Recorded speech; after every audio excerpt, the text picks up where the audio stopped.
Morning everyone, welcome to Monday the 8th of June. It's the start of the second week of home learning after half term. I hope you had a good week last week, whether you were at school or whether you were at home. Now before I forget, I've got the birthday list. Now unfortunately I seem to have misplaced the pre-prep birthday list, so I will find that as soon as I can and announce the birthdays. So I hope Mrs. Smith and Mrs. Harrison will read out the birthdays for you this week. But I do want to mention that Bobby Rand had his 5th birthday on the 6th of June. So I hope you had a great day, Bobby.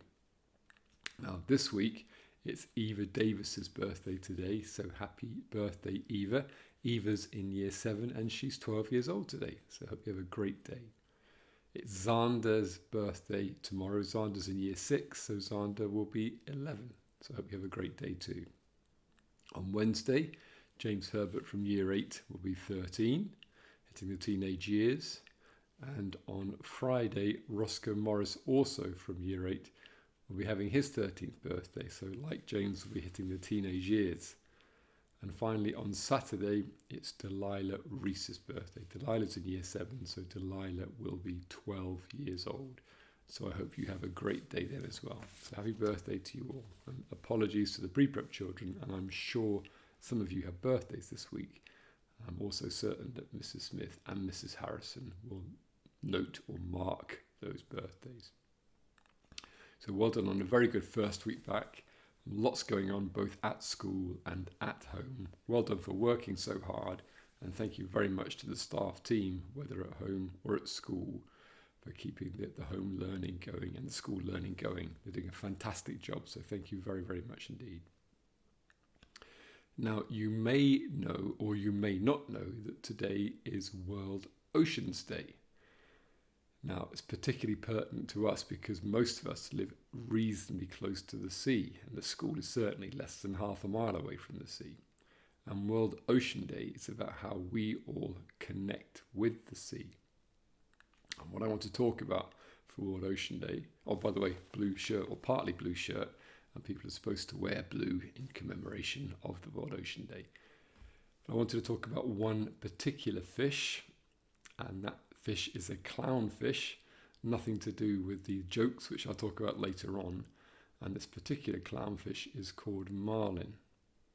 There's a bit of a tenuous connection here, but basically Marlin's in the film Finding Nemo, and he loses his son. Nemo disappears and Marlin goes in search. And it's a tough job trying to find Nemo, and sometimes Marlin feels very depressed and uncertain and not sure what to do. But luckily he has a friend called Dory, and Dory gives him some great advice, which is when times get tough, just keep swimming. And what that means is just keep going on. I got the actual phrase from the film here, and I watched it last night just to check. And it says, when life gets you down, do you know what you've got to do? Just keep swimming. Just keep swimming. And Nemo is found by the father, and Nemo himself uses this mantra, just keep swimming, when he rescues a lot of fish from a net, from a trawler boat. And by just keep swimming, they solve that problem. I suppose what I'm trying to say here is that at the moment we're in very unusual circumstances, and I'm sure that a lot of you are missing being close to your friends or coming to school, or maybe not seeing your relatives as much as you used to do. And it can be quite a scary time, certainly quite a difficult time for lots and lots of people. But we will get through this, and what you have to do is to keep on going or just keep swimming. So World Ocean Day, remember that, just keep swimming. Now, thank you to all the brilliant jokes you sent in last week. They were absolutely fantastic. I enjoyed listening to, reading, or seeing you tell the jokes. They were amazing. Some I'd never heard before, and some old favourites I may have heard 1 or 2 times in the past, but they're absolutely brilliant. Thank you for taking the time and making the effort to send those jokes in. Now, I was going to bring in the sunflower, the May sunflower. It's grown a bit since last week, but 1 or 2 of you have sent me photographs, and I'm a little bit embarrassed about showing you the sunflower this week. So I'll wait till it's grown a little bit more before I bring it in to show you again. Because some of the ones I've seen have been absolutely massive. I think taller than some of you already. So well done on your magic green finger skills. Now the challenge this week, I want you to cast your mind back 10, 20, 30 years, which is quite hard for some of you because you're not that old. But in those days, we didn't really use something called email. We used to write all our letters by hand.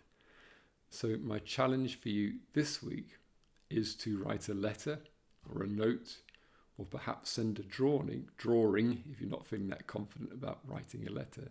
And I want you to send it to a member of your family. So write a letter with a pen or pencil, or draw a picture, or write a card, or just write a note, and just say that you're missing them and that you hope to see them soon and to look after themselves. And if you can, I want you to send me a picture of you posting the letter, if you're able to do that. If you're not, it doesn't matter. So my challenge this week is to do one of those old-fashioned snail mails, a handwritten letter, note, card, or a drawing to send to someone in your family, maybe a great uncle, great aunt, grandparent, cousin, niece, nephew, just to show that you're thinking about them. Okay, so that's the challenge. And I hope you have a great week this week. So keep working hard, keep taking care, and keep looking after each other, and keep watering those sunflowers as well. Okay, bye-bye.